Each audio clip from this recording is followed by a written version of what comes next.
Hey everyone, I'm Karina from Shop Goodwill. Welcome to another week of show and tell as we show you some of the cool stuff we found in the warehouse this week. Ted is out of the office for the moment, so I'm taking over. First up, we have a couple nice purses with COAs. This is a Marc Jacobs purse. It's really nice, soft black leather, and it's in very good condition from the outside. Even the bottom isn't scuffed. Of course, we have the certificate of authenticity right here to make sure that it is in fact real. Let's take a look at the inside. The inside's really clean too. This beautiful lavender Michael Kors purse. Same thing, it comes with a certificate of authenticity to make sure that it's not fake. Again, it's in really good condition considering that it's coming in used. Just a bit of smudging on the bottom here. And the inside is pretty clean as well. So last week I showed a piece of sterling silver by a Danish artist, Hans Hansen. Coincidentally, this week we found another set by a Danish artist. His name is Klaus Rygaard. The interesting thing about this is that he emigrated to Zambia in 1965, and he started a jewelry company there. It ended up being the biggest jewelry company in Zambia. He even made pieces for the president of Zambia. As you can see, he was very influenced by his surroundings while he worked there. These pieces have a tribal motif. It looks like people are hunting giraffes. And on the inside, we have his very distinct little hallmark, which is his initials KR inside the outline of the Zambian country.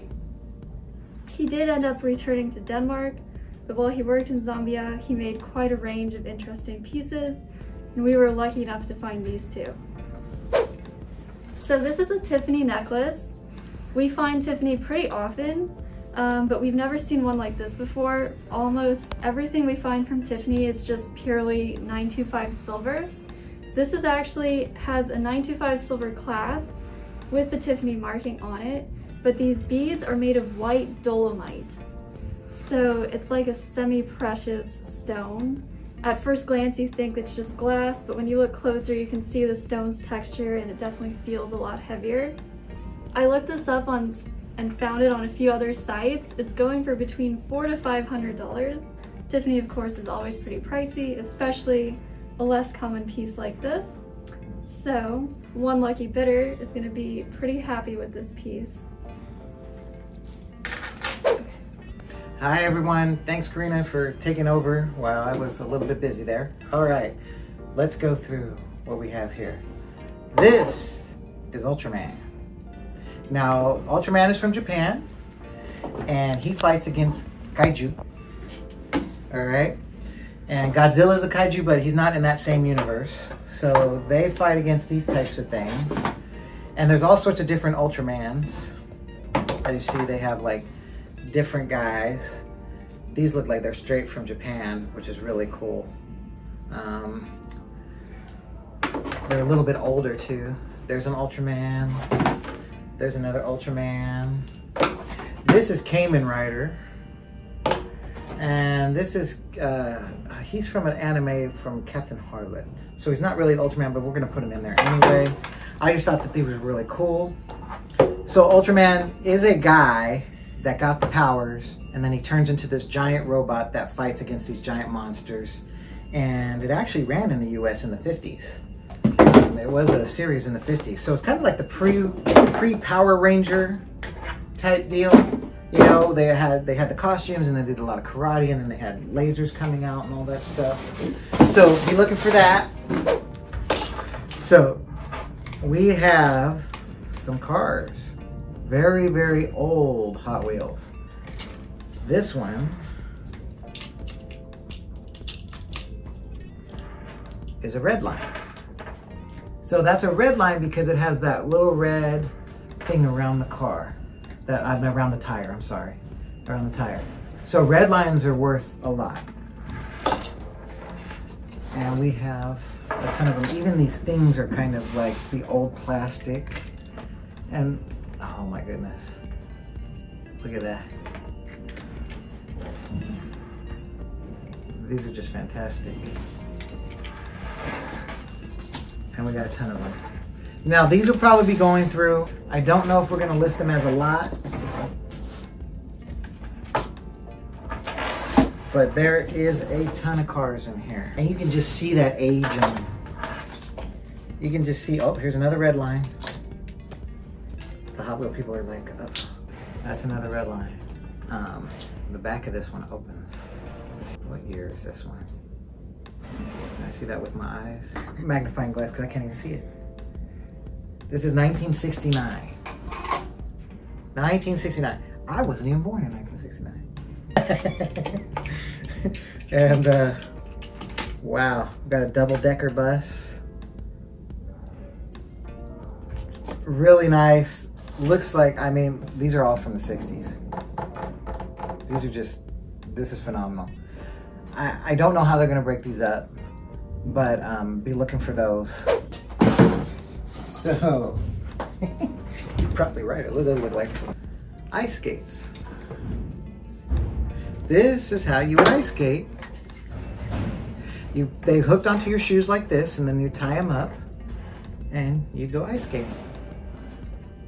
Isn't that cool? You got the blade right here, and it's all wood. And then you got some leather right here, and then you have a tie off with some leather. So yeah. Nancy said that this looks like all stuff from Frozen. And she's right. It has a right and a left. And you can tell by the screws in there how old it is. Oh my goodness, wonderful. This looks like a yoke for the oxen whenever they were, you know, they would plow the fields. This was like an old sickle that they would chop the hay down with. This is for metal, so you'd melt the metal in here and then you'd pour it into a mold of whatever you wanted. Some kind of old hook. I don't know what that is. If you know, comment below.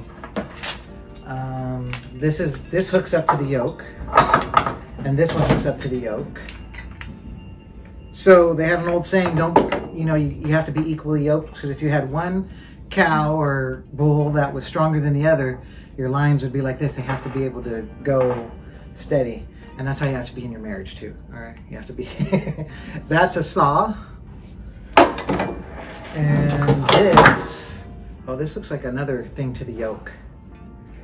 And there should be two. Yes, there's two. So it looks like we have the whole yoke here. Isn't that weird? In the English language, we have like the same word for things, like yoke. Which one am I talking about? All right, so that'll be a cool antique. This would look great, like on a wall, you know, a wooden wall in your backyard or something. My father-in-law's probably gonna love this one. All right. We have a Nintendo 64 with 1, 2, 3, 4 controllers. The Nintendo 64. Some guides we're gonna throw in there for the thing. And look at these. Mario Party 2, Mario Party. Throw it in the boxes, guys. So we got Wave Race, Super Smash Brothers, Mario Party 2, Mario Party 1, Yoshi's Story, Diddy Kong Racing, F-Zero, and Mario Tennis. Now let's check if they're in there. Oh, they're in there. You got the manuals. I will get you out there. What year is Nintendo 64? 95. 1995. The 64. I never had a 64. So you'll get that. We're gonna start out for $4.99. Boom. All right, everybody. Thank you so much for watching. We appreciate you coming out. We appreciate you going on shopgoodwill.com. Remember, all of this goes to our mission. And if you'd like to see other mission stories, they're on the OC Goodwill channel. And remember, like, subscribe, and smash, and leave comments, and do all that good stuff. We'll see you later. Bye-bye.